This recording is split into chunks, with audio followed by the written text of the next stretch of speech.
questions from the internet, which we folks in TV can't stand. But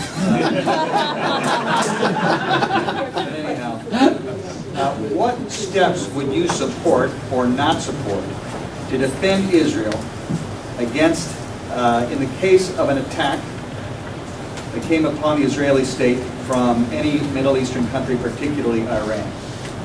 Is there, if an attack takes place against to the borders of the Israeli state, does the U.S. have an obligation to defend?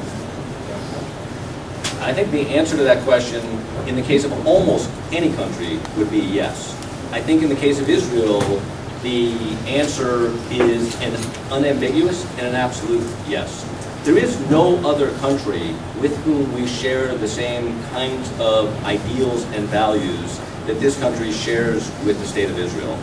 And I think when it comes to all sorts of rights, and most importantly the notion of a democracy, in a region that is sorely in need of both rights for women, for blacks, for Palestinians, for all sorts of people, for gays, we stand side by side with Israel, and therefore in a case where Israel is in an existential threat for her survival, God forbid that were ever to happen, it is incumbent on us to jump in quickly, forcefully, unambiguously, and I would hope and pray successfully to help Israel rescue herself.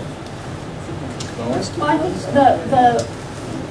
one of the critical things here is to recognize that what we would do in such a situation has a huge impact on everything that happens thereafter, because it sends a signal about what the United States will do in that kind of situation. So I think it's critical, if that were to happen, for us to come to Israel's defense immediately.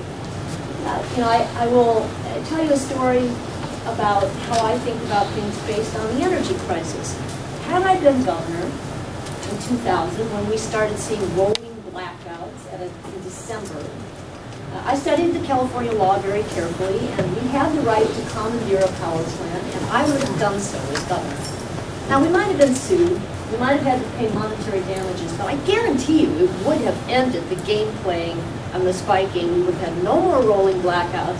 We would have had no price spiking. We would not have damaged the California economy to the terms of billions and billions of dollars. So that kind of definitive action in that situation can avoid a lot of things that are far worse, and just send a clear signal that we're not going to stand by and tolerate behavior that is not in the best interest of all. And I think that's clearly the case if Israel were to come under attack. I think it would be essential to be very, very fast about sending that signal to the rest of the world.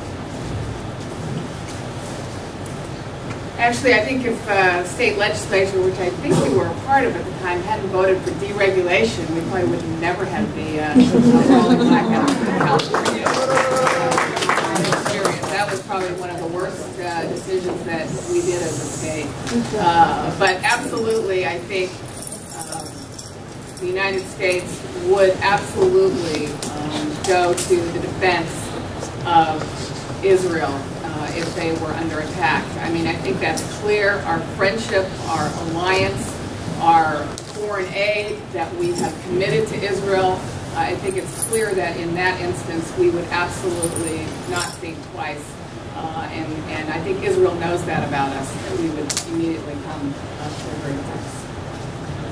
I wanted to respond to some of the comments that Dan made about Israel being a democracy first. I think Americans, if they knew, they would have trouble embracing policies such as an Arab Israeli is not allowed to marry a Palestinian and live as a married couple in Israel. I think if Americans really knew that now we have a law in Israel that makes it a crime for a public institution to refer to the Nakba, the massacre of 500 villages that preceded the establishment of Israel, that if they knew that was the law, they would have a hard time embracing that. In terms of the question about whether we would come to the defense or should come to the defense of Israel if Iran were to attack it, I think the far more likely scenario is is the reverse. Yeah. That Israel would bomb Iran. And then the question is, what would we do? We must act responsibly because we do not want a third world war. And to engage in that would, I fear, precipitate a third world war. What we need to do is engage in diplomacy. That is the answer.